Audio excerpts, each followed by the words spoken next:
তো বন্ধুরা, আপনারা সবাই জানেন যে বর্তমানে কিন্তু পশ্চিমবঙ্গে যুবসাথী প্রকল্পের কিন্তু আবেদন চলছে। ইতিমধ্যে অনলাইন এবং অফলাইনে দুটো পদ্ধতির মাধ্যমে এই যুবসাথী ফর্মটা কিন্তু জমা নেওয়া হচ্ছে। তো সেই জন্য আজকে ভিডিওতে আপনাদের দেখে দেবো এই যুবসাথী প্রকল্পের আপনি ফর্ম ফিল আপ আপনি কীভাবে করবেন। বর্তমানে কিন্তু সম্পূর্ণ নতুন নিয়ম এবং নতুন পদ্ধতি চালু করে দেওয়া হয়েছে এবং নতুন ফর্ম কিন্তু অ্যাড করা হয়েছে। সেই জন্য নতুন নিয়ম এবং নতুন পদ্ধতির মাধ্যমে আপনি কীভাবে যুবসাথী প্রকল্পের ফর্ম ফিল আপটা করবেন তার স্টেপ বাই স্টেপ প্রসেস দেখে দেবো এবং সঙ্গে জানিয়ে দেবো এই ফর্মের সঙ্গে আপনাকে কী ডকুমেন্টস আপনাকে অ্যাটাচ করতে হবে। এছাড়াও এই প্রকল্পের সম্বন্ধে বিস্তারিত আপনাদের জানিয়ে দেবো এই ভিডিওর মাধ্যমে। সেই জন্য ভিডিওটা প্রথম থেকে শেষ পর্যন্ত অবশ্যই দেখবেন মনোযোগ সহকারে এবং আমাদের চ্যানেলে প্রথমবার ভিজিট করে থাকলে আমাদের চ্যানেলটিকে সাবস্ক্রাইব করে রাখুন এবং পাশে থাকা বেল আইকনটিকে অবশ্যই প্রেস করে রাখুন। তো চলুন আজকে ভিডিওটা শুরু করা যাক। তো বর্তমানে দেখতে পাচ্ছেন এর তিনটি পেজ, এই তিনটি পেজ কিন্তু আপনাকে ফিল আপ করতে হবে। প্রথম দেখতে পাচ্ছেন এই যে প্রথম পেজটা, এবার সেকেন্ড পেজ এবং এই যে 3 নম্বর এই যে আধার অথেন্টিকেশন পেজ এটা অ্যাড করা হয়েছে, এটা কিন্তু আপনাকে ফিল আপ করে জমা দিতে হবে। এবারে কীভাবে ফিল আপ করবেন আপনাদের দেখিয়ে দিই। প্রথম দেখতে পাচ্ছেন এখানে অ্যাপ্লিকেশান ফর্ম আপনি ওপেন করবেন, এর লিঙ্ক কিন্তু ভিডিও ডেসক্রিপশানে প্রোভাইড করে দেবো। তো সর্বপ্রথম আপনি কী করবেন, এখানে আপনার ফটো মারিয়ে দেবেন। তারপর আপনি কী করবেন, ফর্মটি আপনাকে ফিল আপ করতে হবে ক্যাপিটাল লেটারে।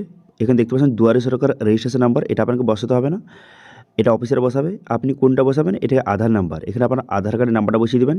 তারপরে আপনি কী করবেন, বেনিফিশিয়ারি নেম আপনার নামটা বসিয়ে নেবেন, যেটা আপনার মাধ্যমিকের সার্টিফিকেট রয়েছে সেই নামটা। তারপরে মোবাইল নাম্বার, এখানে আপনার ব্যাংকের সঙ্গে যেই মোবাইল নাম্বার লিঙ্ক রয়েছে সেই মোবাইল নাম্বার বসিয়ে দেবেন। তারপরে ইমেল আইডি, বর্তমানে আপনার কাছে ইমেল আইডি থেকে থাকলে ইমেল আইডি বসিয়ে দেবেন। তারপর জেন্ডার, এখানে থেকে জেন্ডারটা আপনি সিলেক্ট করবেন, মেল বা ফিমেল, জেন্ডারটা সিলেক্ট করে নেবেন।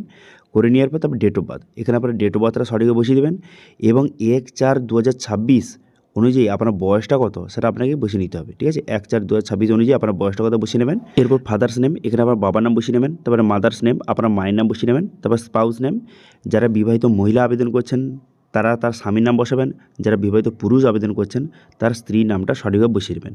এগুলো কিন্তু ক্যাপিটাল লেটারে।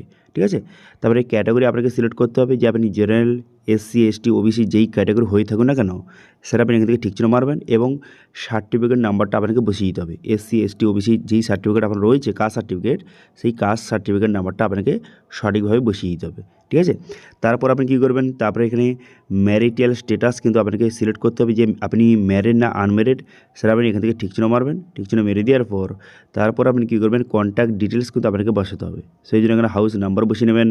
বসিয়ে নেওয়ার পর তারপর আপনি কী করবেন, এখানে ভিলেজ, এখানে ভিলেজের নামটা বসিয়ে নেবেন, আপনার গ্রামের নামটা বসিয়ে নেবেন। বসিয়ে নেওয়ার পর তারপরে পোস্ট অফিস, এখানে পোস্ট অফিসের নামটা সঠিকভাবে বসিয়ে নেবেন।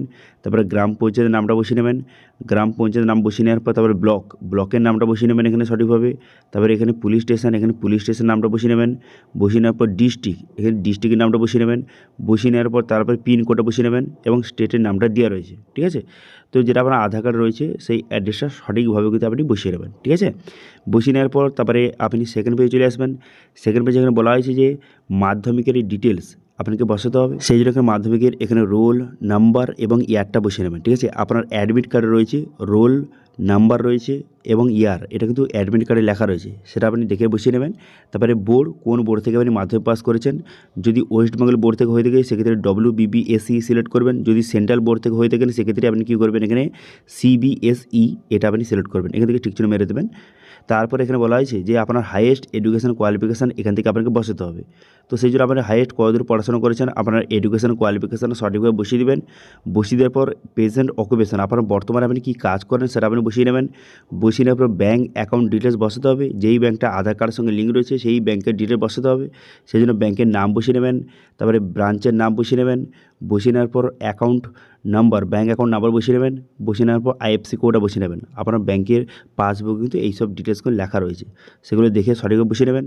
এরপর বলা হয়েছে আপনি কোনো রকম স্কলারশিপ অথবা এডুকেশান কোনো রকম বেনিফিট ছাড়া আপনি অন্য কোনো প্রকল্পের সুবিধা পান, যেমন যে লক্ষ্মী ভাণ্ডার, কৃষক বন্ধু এইসব প্রকল্পের সুবিধা পান।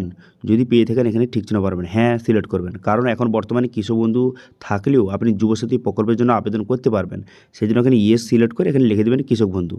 এবার যদি আপনি এইসব প্রকল্প বেনিফিট না পান সেক্ষেত্রে নো সিলেক্ট করবেন।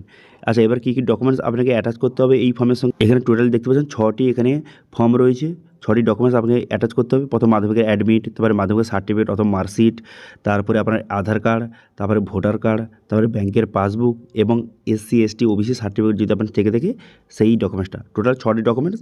এবার আপনার কাছে যেটা রয়েছে সেটা আপনি এখান থেকে ঠিক চিহ্ন মেরে নেবেন এবং এই 6টি ডকুমেন্টস প্রথম আপনি জেরক্স করবেন, তারপরে জেরক্সের নিচে আপনার সিগনেচার করবেন, তারপরে এই ফর্মের সঙ্গে অ্যাটাচ করে আপনাকে ক্যাম্পে কিন্তু জমা দিয়ে আসতে হবে, ঠিক আছে।